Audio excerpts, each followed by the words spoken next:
बिस्मिल्लाहिर्रहमानिर्रहीम। मेरा नाम डॉक्टर नसीरुद्दीन शाहीन है। इस वक्त मैं पताया की मशहूर वॉकिंग स्ट्रीट में मौजूद हूँ। वो कि अजीब बात है कि शायद यहाँ लोगों का एक आना अच्छा नहीं समझा जाता, लेकिन फिर भी मेरे दिल की आवाज़ थी कि मैं देखूँ, मैं लोगों को बताऊँ कि क्यों हम इस स्टेज तक एक इंसान आ जाता है। इंसान का ताल्लुक़ किसी मज़हब से क्यों ना हो, वो फितरत के जिन तकाज़ों के तहत अल्लाह ने इंसान को पैदा किया है, वो इनसे रूबरदानी करके कभी भी ये नहीं कहा जा सकता कि ये इनकी तहज़ीब का हिस्सा है या इनकी रिवायत का हिस्सा है। ये तहज़ीब हो ही नहीं सकती, ये रिवायत हो ही नहीं सकती, ये बनाई जाती हैं, ये माशरत बिगड़ती चली जाती है। इसी वजह से ये चीज़ें आपके लिए मैं पेश कर रहा हूँ, ज़रूर देखिएगा।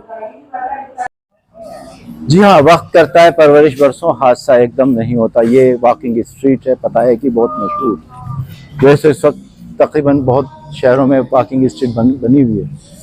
और वॉकिंग स्ट्रीट से जो कंसेप्ट इंसान के जहन में था, कंसेप्ट नहीं बल्कि खुली डुली बात यह है कि असल बात यह है कि यहाँ इनकी इकनॉमिक्स का, इनकी आमदनी का 70% इन्हिसार इसी कारोबार पर है। लेकिन ये अगर आज से 100-150 साल पहले अगर कुछ चले जाएं तो ऐसा कुछ नहीं था। ये एक दिन में नहीं हुआ। इन्होंने कभी पैदाइशी तौर पे अच्छा नहीं समझा कि ये हमारा कारोबार होगा, ये हमारी इकॉनमी होगी। क्यों ऐसा होता है? ऐसा इसलिए होता है कि जब खुदा के बनाए असूलों को तोड़ा जाता है। इंसान ने मईशत को चलाने के लिए अल्लाह ताला ने मर्द को रखा है कि मर्द घर के निज़ाम को, घर की मईशत का कफील है। मर्द जो है नानुक्ता का कफील होता है। जब ये सिस्टम टूट जाता है, तोड़ दिया जाता है, ख़त्म हो जाता है, तो बात बढ़ते यहाँ तक आ जाती है। अफसोस का मुकाम है, सोचने का मुकाम है, समझने का मुकाम है कि बात यह है कि ये नज़र आने में तो थाईलैंड है, एक गैर मुस्लिम मुल्क है, ऐसा मुल्क है, शायद इनका किस चीज़ पे बिलीफ है वो भी हमें नहीं पता। लेकिन यहाँ सिर्फ एक कम्युनिटी नहीं है, पूरी दुनिया से लोग आकर इस कारोबार में शामिल है। ये कारोबार हो रहा है।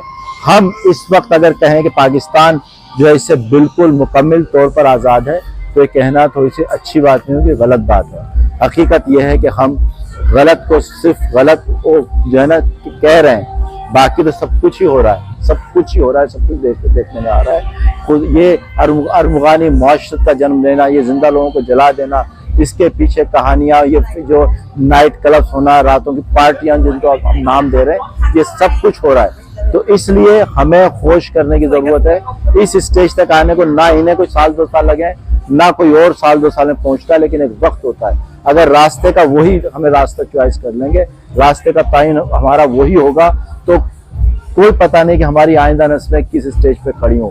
मेरी बात शायद गलत लगे, लेकिन हकीकत से इनकार मुमकिन नहीं है।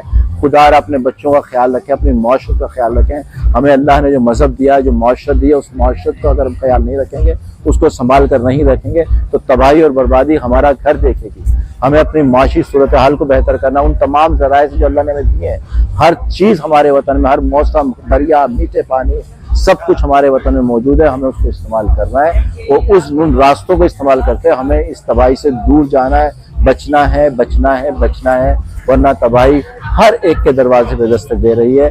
अगर किसी इमारत की या किसी गाड़ी की या किसी इंसान की तरबियत को रोक दिया जाता है, उसको नहीं देखा जाता, बर्बादी होने में किसी स्पेशल वर्क करने की ज़रूरत नहीं होती। इसलिए एक बार फिर मेरा यही पैगाम होगा कि अपने और अपने बच्चों पर नज़र रखें, उनका ख्याल करें और जो है इस मुआशरत तक अपने आप को ना पहुँचने दें। अल्लाह हमारी हिफाज़त फरमाए। बहुत बहुत शुक्रिया। अस्सलाम वालेकुम।